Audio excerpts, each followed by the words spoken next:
Shri Venkateswara gold తాకట్టులో ఉన్న మీ బంగారాన్ని విడిపించి కొనబడును. Divya diamonds, origin for genuine, certified and effective Gems.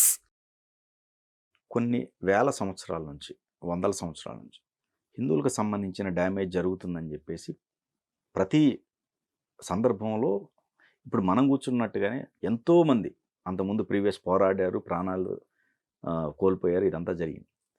ఇప్పటికి కూడా ఒక సిస్టమేటిక్గా హిందువులకు సంబంధించింది ఏ రూట్ క్రియేట్ చేసుకోలేకపోతున్నారు? ఎందుకు? కారణం ఏంటి? గుర్తుపెట్టుకోండి, మీకు మంచి ఆకలి వేస్తుంది, వేడివేడిగా దోశో వడో బజ్జియో వాసన వస్తూ ఉంది, చేతిలో ప్యాకెట్ ఉంది, ట్రైన్ అనౌన్స్మెంట్ చేశాడు, మీకు ఆకలి వేస్తుంది, ఫుడ్ రెడీగా ఉంది, అనౌన్స్మెంట్ అయిపోయింది, తింటావా? లేదు. ఎందుకు తినవు? ట్రైన్ మిస్ అవుతుంది. నీకు బ్రెయిన్ ఉంది, అక్కడ ట్రైన్ ఉంది, నువ్వు మనసుతో చెప్తావు ఎక్కాక తింటానని. నీ ప్రయారిటీ ట్రైన్, అవునా? పాకిస్తాన్ పుట్టించాలి, దానికోసం డైరెక్ట్ యాక్షన్ అని పిలిపించాడు జిన్నా. 1 డేలో 10,000 మందిని చంపారు. నౌఖాళీ చరిత్ర, నా సొంతం ఏం లేదు. పిల్లలను ఉడకబెట్టేశారు ఆయిల్లో వేసి, 10,000 మందిని నరికేరు, చంపేరు, అత్యాచారాలు, కాల్చేరు, అన్నీ. నౌఖాళీ కలకత్తా దగ్గర. అలా మల్లపురం కేరళ, కాశ్మీర్. సో నేను ఇది ఎందుకు చెప్తున్నా అంటే, ఒక లక్ష్యం ఉంటే ఆ లక్ష్యానికి తగ్గట్టు పనిచేస్తారు. హిందూకి లక్ష్యమే ఉంది, నా ఉద్యోగం, నా పిల్లలు, నా పొట్ట, నా బట్ట. ధర్మం ఇప్పుడు వాడు చూశారుగా మీరు, కులం కుక్క, పార్టీ కుక్క, వాడు చెప్పాడు, మీరు చదివారు కదా, నాకు పార్టీ ముఖ్యం, నాకు నా కులం ముఖ్యం అని చెప్తున్నాడు వాడు. నేను వాయిస్లో అడిగితే, నాకు దేశమే ముఖ్యమని చెప్పగలవా, ధర్మమే ముఖ్యమని చెప్పగలవా అంటే చెప్పడాడు. కాబట్టి ఎక్కువ మంది హిందువులు ఎలా ఉన్నారు అంటే, మా గురుగారు ఏదో కథ చెప్పారు, 2 బద్ధకస్తులైన అన్నదమ్ములు నిద్రపోతున్నారు, ఇల్లు ఉండిపోయింది. ఇప్పుడు తమ్ముడు అన్నంట, అన్నయ్య మంటల మీదకి వచ్చేస్తున్నాయని. వాడు అన్నంట, వీపు తిప్పించి పడుకోనంట. అంటే వీపు తిప్పించి పడుకుంటే మంటలు రావండి? ఇద్దరు తగలడిపోయారు. సేమ్ హిందూస్కి భవిష్యత్తు అంటే బాగా డబ్బులు సంపాదించుకోవడం. మీరు వెళ్ళండి, ఇప్పుడు కూడా పాకిస్తాన్లో సేట్ చమన్లాలో ఎవరో ఒక ఆయన బిల్డింగ్ ఉంటుంది, ఇటో బిల్డింగ్ మధ్యలో ఆర్చ్ కొంచెం పగిలిపోయి ఉంటుంది. 1936లో బిల్డింగ్ కట్టాడు, దాని మీద రాసి ఉంటుంది. కానీ బిల్డింగ్లో అతని వారసులు ఎవరు లేరు. అతను అడిగాడు అతని దగ్గర పనిచేసే ముస్లింని, మా అబ్బాయిలు ఇద్దరికి 2 బిల్డింగులు కట్టిస్తున్నాను, నువ్వు మీ పిల్లలు ఎంతమంది, నువ్వేం కట్టిస్తున్నావు అని. నాకు 9 మంది అని అడుగుతున్నావు, మరి నువ్వేం కట్టించవా అన్నాడు. మాకేం పని సార్, రావల్పిండిలో సేట్లు, కరాచీలో సేట్లు, లాహోర్లో సేట్లు, పంజాబ్లో సేట్లు, మీరంతా బిల్డింగ్స్ కట్టిస్తున్నారుగా, అవన్నీ త్వరలో మాకే కదా. అతను చెప్పిన 9 ఏళ్ళకి వాళ్ళవే. ఇప్పుడు నువ్వు డబ్బులు సంపాదిస్తున్నాను, నాకు విల్లా ఉంది, నాకు కారు ఉంది, మావిడికో కారు ఉంది అనుకుంటున్నావు. ఇవేమి నీవు కాదు, నీ ఆవిడ కూడా నీది కాదు. It's going to be repeat because you are sleeping. నీ వైపు చూసేవాడు ఎవడు ఉండడు. కృష్ణుడు అది రాయబారానికి వచ్చినప్పుడు చాలా మెత్తగా అడుగుతాడు, కానీ వాళ్ళ రియాక్షన్ తెలుసుగా. సూది మనం ఓపినంత కూడా ఇవ్వడంటే, మీరందరూ చత్తురు నొత్తురు అని గట్టిగా, ఇలా చస్తారని గట్టిగా మాట్లాడి వెళ్తాడు. దుర్యోధనాదులు అందరూ ఇలా చస్తారు అని చెప్తాడు. సో మనం రియలైజ్ కావట్లేదు. కాబట్టి ఎక్కడో పాకిస్తాన్ కాబట్టి మనకి పర్వాలేదు, ఎక్కడో కాశ్మీరు ఓకే, భాగ్యనగరం ఇప్పుడు ఇన్ని మాటలు ఎందుకు? నువ్వు పండ్లు కొనాలి, ఎర్రగడ్డ వెళ్ళావు అనుకో, ఎవరైనా ఒక్క బొట్టు పెట్టుకున్న వాళ్ళు కనబడతారా?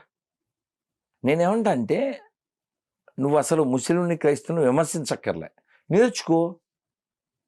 నేను కూడా హరిహర వీరమల్లిలో చూసి నేను చూడండి, వాళ్ళు చక్కగా వాళ్ళకి ఎంత లక్ష్యం ఉంది. ఇప్పుడు నడిచి వెళ్ళే వాళ్ళని కొట్టడం చూసావు కదా సినిమా? చూసా. పిల్లల్ని కొట్టడం, ఆ విగ్రహం అక్కడ ఆ పన్నుదే నాకు అనిపించింది. అంటే ఇంతకు ముందు కోనేరులో దిగిన పన్ను, లేకపోతే గుడి కాదనా దర్శనం. వాళ్ళకి అప్పుడు అయితే ఇక్కడ ఇంకోటి ఉందండి, 2 విధాలు. ఆ రోజున వాళ్ళు పన్ను కట్టించుకొని ఆ విధంగా హిందువుల్ని హింసించారు కదా, మరి ఈ రోజు కూడా జరుగుతుంది అదేగా.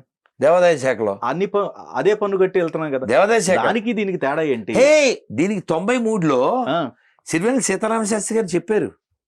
ఓకే, చూడలేదా గాయన సినిమా? చూసా. నిగ్గదీసి అడుగు ఈసి, అందులో చాలా బాగా ఒక మంచి లైన్ ఉంటుంది. నేను అప్పుడు మ్యాట్నీ షో చూసా 93.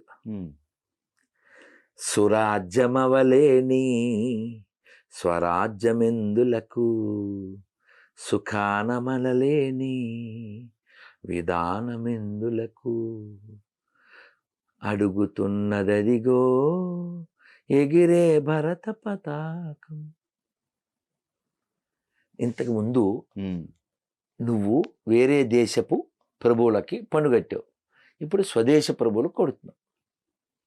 ఇప్పుడు కూడా నేను వస్తున్నాను అక్కడ ఏదో పాట పాడి ఆ స్టూడియో బయటకు వచ్చాక, గురూజీ టికెట్ లేకుండా వెళ్తే తిరుమలలో మీ ద్వారా ఏమన్నా దర్శనం వద్దా అని అడుగుతున్నాడు.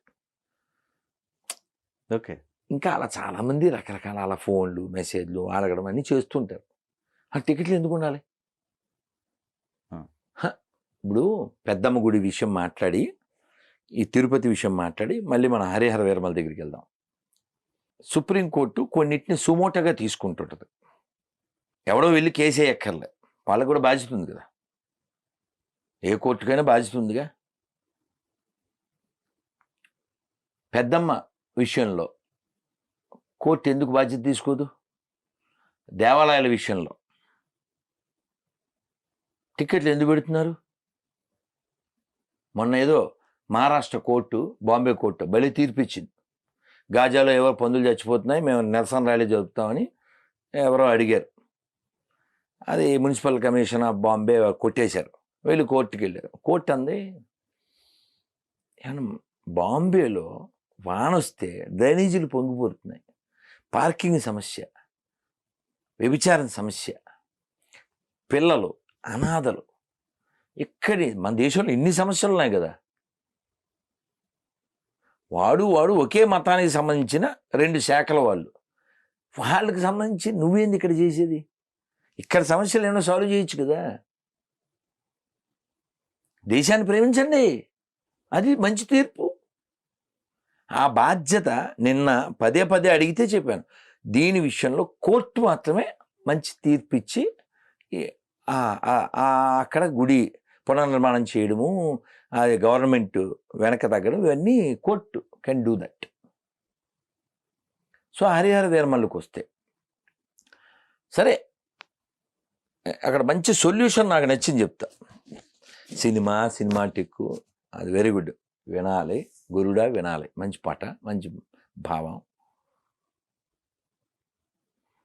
ఇతను ఒక్కడే ఫైట్ చేస్తుంటే అందరూ కూర్చున్నారు. ఆ పిల్ల నిలబడి మేము చిన్నప్పటి నుంచి నేర్చుకున్న శ్లోకం పాడింది. దేవో దుర్బలఘాతక అశ్వన్నైవ గజన్నైవ వ్యాఘ్రన్నైవ చ నైవ చ అజాపుత్రం బలిం దేవో దుర్బలఘాతక. ఎప్పుడో 35 ఏళ్ల క్రితం నేర్చుకున్నాం ఆర్ఎస్ఎస్ క్యాంప్లో. దేవుడు కూడా అశ్వాన్ని బలికోరడు, ఏనుగుని బలికోరడు, పులిని బలికోరడు, అజాపుత్రం, అజ అంటే మేక, బలహీనమైన ప్రాణుల్ని బలికోరతాడు. కాబట్టి బలం ఉంటేనే నువ్వు బతికుంటావు.